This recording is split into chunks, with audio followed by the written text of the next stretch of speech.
Claro. Entonces, esta película documental es muy interesante porque es uno de los principales factores de motivación e inspiración para el equipo croata. Excelente, buenísimo. Hay un Vamos. detalle Sí. bien importante.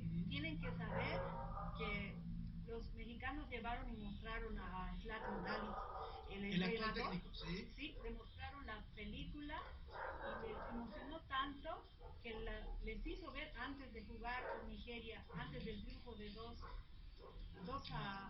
Sí. 2-1, y desde esa vez se convirtió en algo como una tradición. Antes de la Totalmente. película veían Batreni antes de jugar. Entonces esto queremos dirigir a todos los interesados en el deporte, todos los que les gusta el fútbol, pueden ver esa película para que sientan si lo que inspiró a los croatas también nos inspira a nosotros. Gracias, gracias. Está hecha la invitación entonces.